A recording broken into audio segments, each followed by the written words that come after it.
Hi everyone, welcome to my cooking vlog. ಇವತ್ತು ಯಾವುದೋ ಅಳತೆ ಇಲ್ಲದಲ್ಲಿ ಈಸಿಯಾಗಿ ಈ ಒಂದು ಮುದ್ದೆನ ಯಾವ ರೀತಿ ಮಾಡೋದು ಅಂತ ನೋಡೋಣ ಬನ್ನಿ.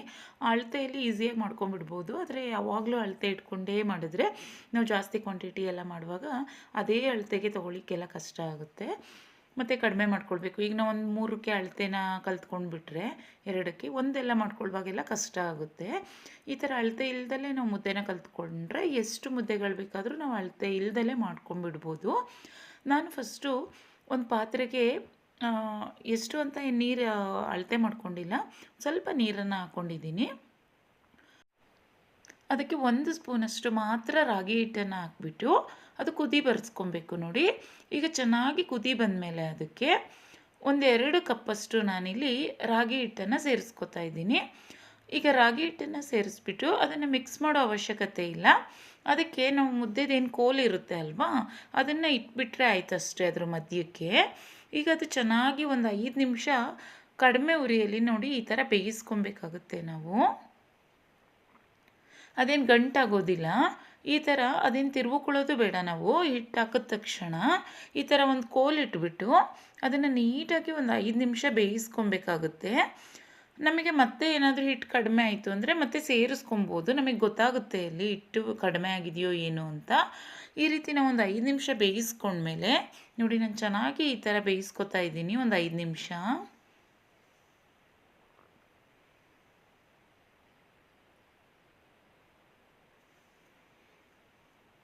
ನೋಡಿ ಈಗ 5 ನಿಮಿಷ ಬೆಂದ ಮೇಲೆ ಈ ರೀತಿ ಅದನ್ನು ಮಿಕ್ಸ್ ಮಾಡ್ಕೋಬೇಕು. ನಾನಿಲ್ಲಿ ಕೋಲ್ ಯೂಸ್ ಮಾಡಿಲ್ಲ, ನಾನು ಇದೇ ರೀತಿ ಚಪಾತಿ ಎಲ್ಲ ಮಗಚ್ಬಿಟ್ಟು ಹಾಕ್ತೀವಿ ಅಲ್ವ, ನಾನು ಅದರಲ್ಲೇ ತಿರುವುಕೊಳ್ಳೋದು. ಅದರಲ್ಲೂ ಸಹ ತಿರುವಬೋದು ಈಸಿಯಾಗಿ.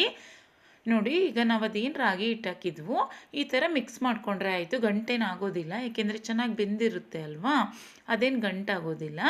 ಈ ಥರ ನೀಟಾಗಿ ತಿರುಗಿಸ್ಬಿಟ್ಟು ಅದನ್ನು ಮುಟ್ಟು ನೋಡಿದ್ರೆ ನಮಗೆ ಗೊತ್ತಾಗುತ್ತೆ. ತುಂಬ ಸಾಫ್ಟ್, ಈಗ ತೆಳುವಾಗಿ ಏನಾದರೂ ಇದ್ದರೆ ಅದಕ್ಕೆ ಇನ್ನೊಂದು ಸ್ವಲ್ಪ ರಾಗಿ ಹಿಟ್ಟು ಬೇಕಾಗುತ್ತೆ.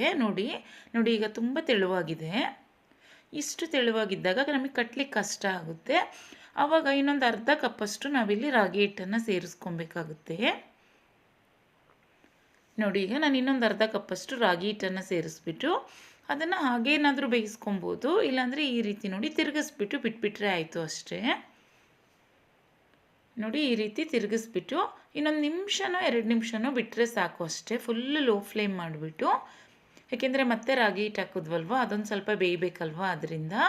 ನೋಡಿ, ಇಲ್ಲಿ ನಾನು ಮುಚ್ಚಿಬಿಟ್ಟು ಮತ್ತೆ 1 ನಿಮಿಷ ಬಿಟ್ಟಿದ್ದೀನಿ ಅದು ಬೇಯಲಿಕ್ಕೆ. ನೋಡಿ, ಈಗ ಚೆನ್ನಾಗಿ ಬೆಂದಿದೆ ಅದು. ಈಗ ಅದನ್ನು ನೀಟಾಗಿ ಮತ್ತೆ ತಿರುವುಕೊಂಡ್ರೆ ಆಯಿತು ಅಷ್ಟೇ. ಮುದ್ದೆ ಮಾಡಲಿಕ್ಕೆ ಯಾವುದೇ ಅಳತೆನೂ ಬೇಡ, ಈ ರೀತಿ ಮಾಡ್ಕೊಂಬಿಡ್ಬೋದು. ನೀರು ಇಟ್ಕೊಂಡ್ಬಿಟ್ಟು ನೀರು ಕುದಿ ಬರುತ್ತಲ್ವ, ಆ ಟೈಮಲ್ಲಿ ನಮ್ಮ ಅಂದಾಜಾಗಿ 1-2 ಕಪ್ಪಷ್ಟು ಅದಕ್ಕೆ ರಾಗಿ ಹಿಟ್ಟನ್ನ ಹಾಕ್ಕೊಂಡು, ಅದೇನಾದರೂ ತುಂಬ ತೆಳು ಇದೆ ಅನಿಸಿದ್ರೆ ಇನ್ನೊಂದು ಅರ್ಧ ಕಪ್ಪಷ್ಟು ರಾಗಿ ಹಿಟ್ಟನ್ನ ಸೇರಿಸ್ಕೊಂಡ್ರೆ ಆಯಿತು ಅಷ್ಟೇ. ಈಗ ನೋಡಿ, ಚೆನ್ನಾಗಿ ಈ ರೀತಿ ತಿರುವುಕೊಬೇಕು. ನಿಂತ್ಕೊಂಡೇ ತಿರುವುಕೊಳ್ಳೋಕ್ಕಾದರೆ ತಿರುವುಕೊಬೋದು, ಇಲ್ಲಾಂದರೆ ಕುತ್ಕೊಂಡ್ಬಿಟ್ಟು ಸಹ ತಿರುವುಕೊಳ್ತಾರೆ. ಆ ಥರ ಬೇಕಿದ್ದರೂ ತಿರುವುಕೊಬೋದು. ನಾನು ಇದೇ ರೀತಿ ನಿಂತ್ಕೊಂಡೇ ತಿರುವುಕೊಂಡ್ಬಿಡ್ತೀನಿ ಈಸಿಯಾಗಿ, ಏಕೆಂದರೆ ಕಡಿಮೆ ಮುದ್ದೆ ಮಾಡ್ಕೊಳ್ತೀವಿ ಅಲ್ವಾ, ಅದರಿಂದ.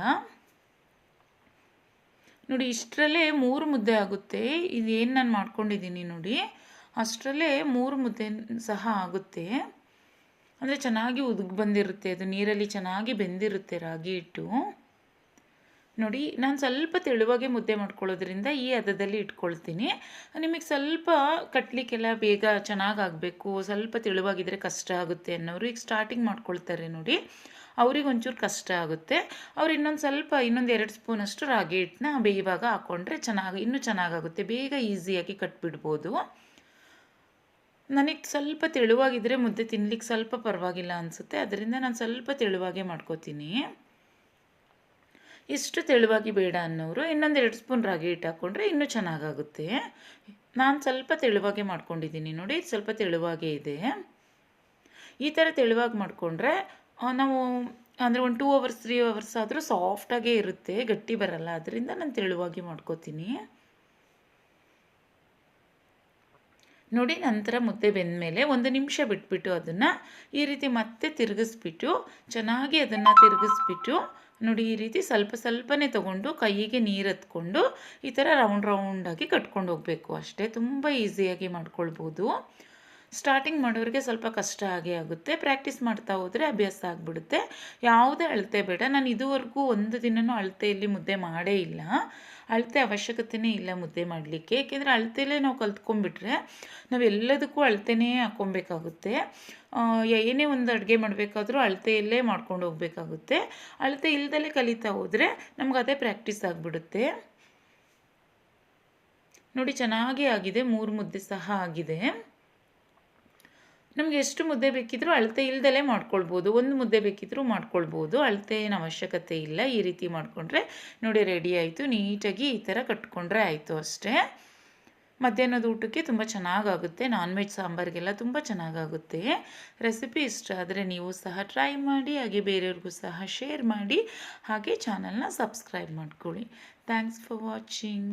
ಬಾಯ್.